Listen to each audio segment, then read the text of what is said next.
Assalamualaikum semua and welcome back to my channel. So hari ni saya akan tunjuk resepi biryani daging cara orang Pakistan masak. So jom kita mula. Okay, so kita akan start dengan masak nasi dulu. So dekat sini saya ada beras basmati 1 kg yang saya rendam selama 2 jam. Kalau tak cukup masa boleh rendam selama 1 jam pun. Kemudian basuh bersih-bersih, toastkan air dia. 1 sudu teh jintan putih, 3 keping limau, 1 daun pandan, 8 kuntur bunga cengkeh, 2 kuntur bunga lawang, 2 batang kayu manis dan 2 daun salam, 3 sudu makan minyak masak. Didihkan 3 liter air, kemudian bila air itu dah betul-betul mendidih, masukkan bahan-bahan yang saya tunjuk tadi bersama dengan minyak masak dan juga garam ikut cita rasa sendiri.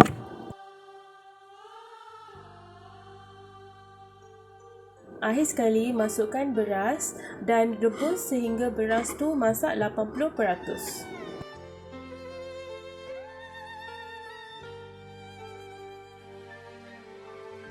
Disebabkan tadi saya dah letak air untuk mendidih awal-awal, so bila saya letak beras tu, dalam anggaran 5 hingga 8 minit beras saya dah masak 80%. Tak payah rebus lama-lama. Okay, so tengok dekat sini bila saya pegang beras tu dalam dalam jari saya, dia lembut tapi dia tak kembang fully lagi, dia tak kembang dengan betul lagi. So ini tandanya beras tu dah masak 80%. So sekarang tutup api dan kita toastkan air dia. Okay, so beras basmati yang saya guna dekat sini ialah beras basmati king. Nanti dekat hujung video saya akan tunjuk gambar dia. Dan kalau yang tu tak ada, boleh guna yang jasmine ataupun beras basmati brand apa pun yang ada kat rumah ataupun yang senang nak dapat. Janji dia beras basmati lah, jangan guna beras biasa. Okey, beras dah ready, ketepikan. Sekarang jom kita tengok bahan-bahan yang kita perlu untuk nak masak lauk daging. Okey, nak buat biryani daging kan. So, benda paling first yang kena ada ialah daging. Jangan guna ayam sebab ni biryani daging. So dekat sini saya ada daging 1.2 kg, 1 kilo 200 gram. Bawang besar yang dihiris 500 gram. Tomato yang dihiris 500 gram. Ubi kentang 500 gram. Yang ni saya guna ubi kentang yang kecil-kecil tu, yang baby potatoes tu. Yang ni optional. Kalau nak letak pun boleh, tak nak letak pun boleh. Tapi kalau letak tu lagi sedap lah. Dekat sini saya ada 20 gram halia, 20 gram bawang putih dan 2 sudu makan cili hijau. Semua ni saya kisar kasar, kalau nak tumbuk pun boleh. 4 sudu makan minyak sapi ataupun ghee, saya guna brand QBB.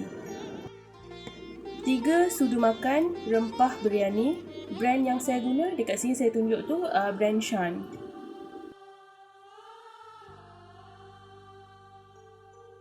1 sudu makan serbuk cili, 1 sudu teh serbuk kunyit, 1 sudu makan penuh selaput biji pala atau dikenali sebagai Javitri ataupun dalam bahasa Inggeris panggil mace.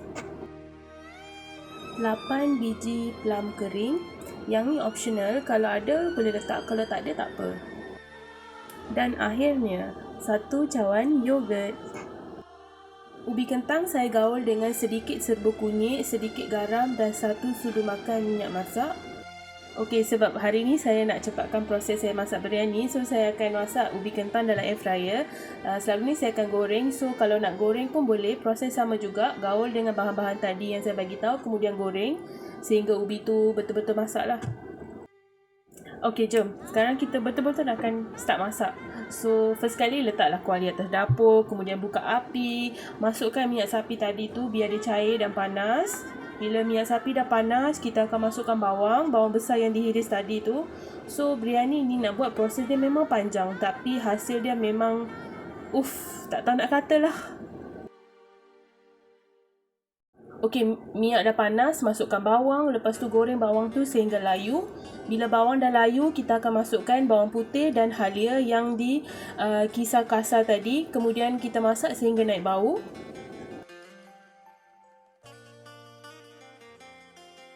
Earlier bawang putih dengan bawang merah tu dah wangi naik bau, so kita akan masukkan daging. Lepas masukkan daging, tambah juga cili hijau yang dikisar kasar tadi. Kemudian gaul sebati dan biar dia masak untuk 2-3 minit biar daging tu tukar warna.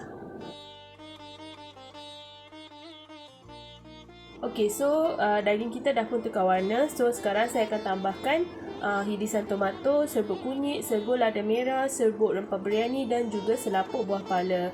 Gaul semua sehingga sebati dan biarkan tomato tu lembik ataupun masak. Minta maaf, saya lupa nak rakam. Tadi selepas masukkan irisan tomato, saya juga ada tambah 4 cawan air untuk nak bagi daging tu empuk. Selepas tambahkan 4 cawan air, masak atas api yang sederhana selama 15 minit dan tunggu sehingga air mula kering. Bila air dah semakin kering, baru kita akan masukkan 1 cawan yogurt. Gaul semua hingga sebati, kemudian masukkan segenggam daun pudina dan kita akan tutup. Kuali ni kita akan biar dia masak sehingga daging tu empuk. Setiap 2-3 minit buka penutup kuali dan gaul supaya lauk tu tak terbakar dekat lapisan bawah kuali. Janganlah pula sekali kita tutup kuali tu kita biar je dia akan masak sendiri. Nanti buka terbakar tak jadi biryaninya. Ulang proses buka penutup kuali, kacau, kemudian tutup balik and so on sehingga air dari daging tu kering dan dia akan bertukar jadi warna gelap. Kemudian baru kita akan tambahkan bahan-bahan lain. Okay, so finally kita punya lauk tu air dia dah pun kering, warna pun dah jadi gelap sedikit. So sekarang kita akan tambahkan ubi kentang. Okay, so dah gaul ubi kentang betul-betul sebati dengan lauk tadi. Kemudian kita akan masukkan keura water 1 sudu teh. Yang tak ada keura water tu boleh ganti dengan air ros. Kalau siapa-siapa yang nak masukkan juga keura water, boleh dapatkan dekat kedai rempah ratus India. Akhir sekali taburkan sedikit daun ketumbar dan gaul. Itu je lah, lauk kita dah siap. So sekarang kita akan buat lapisan untuk biryani pula. Saya akan gunakan kuali yang sama untuk nak buat lapisan biryani tu. So saya akan keluarkan lauk dalam bekas asing dan biarkan sedikit dalam kuali untuk jadi base bagi lapisan biryani saya.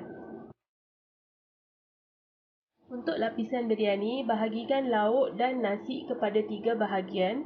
Lapisan bawah sekali adalah lauk, kemudian ratakan nasi di atas dan taburkan sedikit daun pudina dan daun ketumbar.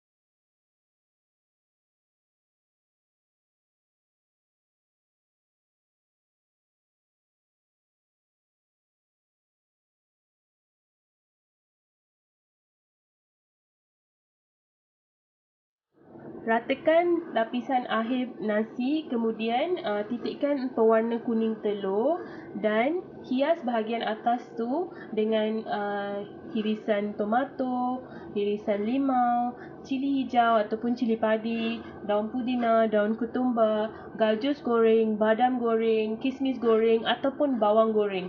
Lagi banyak benda, lagi sedap.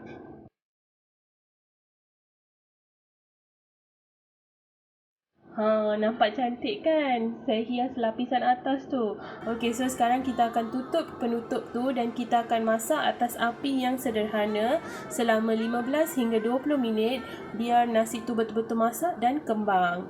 Macam mana nak tahu nasi tu dah masak dan kembang? Bila kita buka tu dia akan ada wap dan nasi tu memang betul-betul lembut.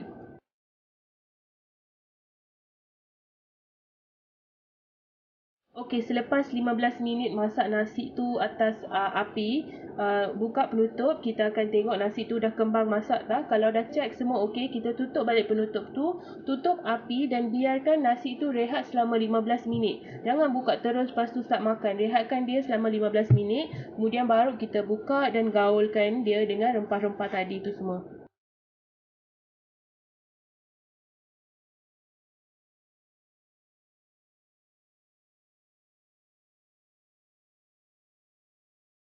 Okey, so selepas rehatkan biryani selama 15 minit, kita akan gaul dia dengan lauk daging yang kita buat lapisan tadi supaya dia sebati dan akhirnya dia akan nampak macam ni. Kemudian kita boleh dish out dan makan.